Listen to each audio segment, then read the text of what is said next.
भारत आणि पाकिस्तान दरम्यान ज्या ज्या वेळेस तणाव निर्माण झाला त्या वेळेस भारतातील सर्व नागरिकांमध्ये एक वेगळीच देशभक्ती व एकी आपल्या सर्वांना पाहायला मिळालेली आहे. ऑपरेशन सिंदूर नंतर भारतातील सर्व नागरिकांमध्ये अशीच एकी व देशभक्ती आता पाहायला मिळत आहे. ऑपरेशन सिंदूर नंतर पाकिस्तानचा निषेध याचे जिवंत उदाहरण म्हणजे राजस्थानची राजधानी असलेल्या जयपूरमध्ये देशभक्तीचा एक वेगळा ट्रेंड आपल्याला पाहायला मिळणार आहे. तो म्हणजे जयपूरमधील मिठाईच्या उत्पादनातील नावांमध्ये बदल करण्यात आलेला आहे.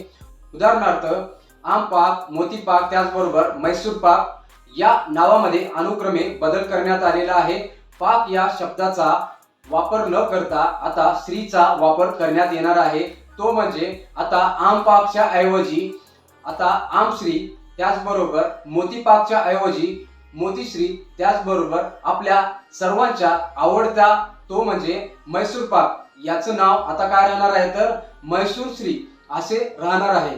त्याचबरोबर मिठाईतील इतर उत्पादनामध्ये सुवर्ण भस्म पाक याचे नाव आता सुवर्ण भस्म श्री असे राहणार आहे. तर जयपूरमधील मिठाई उत्पादन करणाऱ्या व्यापाऱ्यांमध्ये आता नाव बदलण्याचा सपाटा लागलेला आहे. मित्रांनो, अशा देशभक्तीला एक लाईक नक्की बनतो. त्याचबरोबर आपल्या पेजला फॉलो करा. मित्रांनो, हा व्हिडिओ नक्की शेअर करा, कारण ही माहिती प्रत्येक मित्रांपर्यंत शेअर झालीच पाहिजे. त्याचबरोबर बनून राहा आपल्या फेसबुक पेज, त्याचबरोबर युट्यूब वरती अशाच अपडेट पाहण्यासाठी. भेटूयात पुढच्या व्हिडिओमध्ये. जय हिंद, जय महाराष्ट्र.